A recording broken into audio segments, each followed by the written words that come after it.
مجھے تو سمجھ نہیں آتی ملی غیرت کدھر چلی گئی، دینی غیرت کہاں چلی گئی۔ ہم پتہ نہیں زندہ ہیں، ہمارا زندہ رہنا جرم ہے اگر ہم ان کی مدد نہیں کر سکتے۔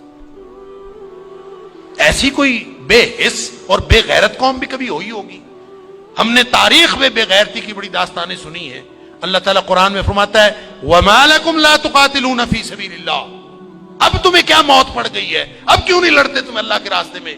وَالْمُسْتَضْعَفِينَ مِنَ الرِّجَالِ وَالنِّسَاءِ وَالْوِلْدَانِ الَّذِينَ يَقُولُونَ رَبَّنَا أَخْرِجْنَا مِنْ هَذِهِ الْقَرْيَةِ ظَالِمِ أَهْلُهَا، پوری دنیا پر ظلم کی داستانیں ساری دنیا دیکھ رہی ہے۔ مسجد اقصیٰ کو آگ لگا دی گئی ہے، ہماری بچیوں کو، بہنوں کو، بیٹیوں کو وہ اپنے گھٹنے کے نیچے لے کے بیٹھے ہوئے ہیں، تصویریں سوشل میڈیا پر شیئر ہو رہی ہیں، بچے چھوٹے چھوٹے قتل کیے جا رہے ہیں، کسی کو غیرت نہیں آ رہی۔ مجھے تو یوں لگتا ہے یہ ہماری نمازیں، ہمارے سجدے کیسے قبول ہوں گے؟ ہم جو مجرم ہیں جو آرام سے بیٹھے رہیں، کیا کریں؟ بے بسی کی انتہا ہے۔ میرا دل یہ کر رہا تھا کہ میں پاکستان کے جو حکمران ہیں، اگر 58 اسلامی ملکوں کے حکمرانوں کو تو ہم کچھ نہیں کہہ سکتے، اپنے ملک کو حکمرانوں کو تو کچھ کہہ سکتے ہیں کہ حکمرانوں اور فوج کے سپہ سالاروں، اگر تم ان کی مدد کر سکتے ہو تو کرو، ذمہ داری تو تمہاری ہے۔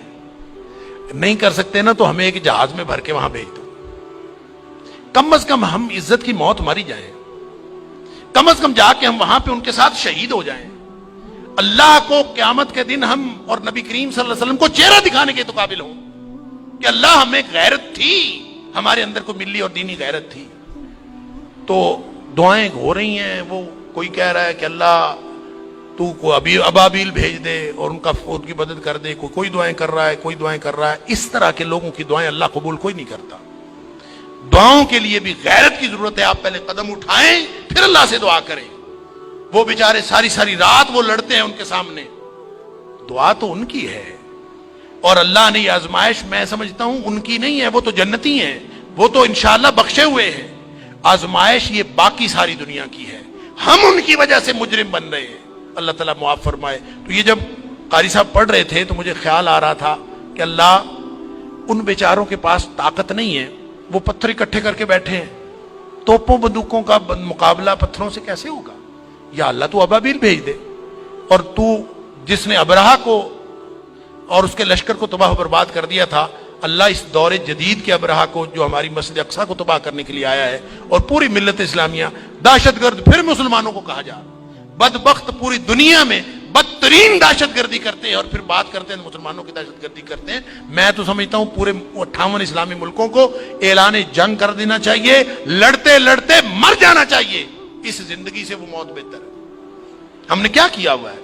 کیسی زندگی، کیسا دین، کیا کلمہ پڑا ہوا ہے ہم نے، کیسی قرآن کی باتیں، کیا قرآن کے دروس۔ ہم یہاں سکون سے بیٹھے ہیں، پنکھے چل رہے ہیں، موج میلہ پانی پینے کو مل رہا ہے، نماز آرام سے پڑھ رہے ہیں، سجدے آرام سے کر رہے ہیں، وہاں ہماری بہنیں بیٹیاں لٹ رہی ہیں۔ کہاں گئی غیرت ہماری؟ انا للہ و انا الیہ راجعون۔ مجھے تو یوں لگتا ہے کہ شاید یہ ہمارے آرام سکون سے کیے ہوئے سجدے بھی کہیں جرم نہ بن جائیں۔ اللہ تعالی ہم سب کو معاف فرمائے۔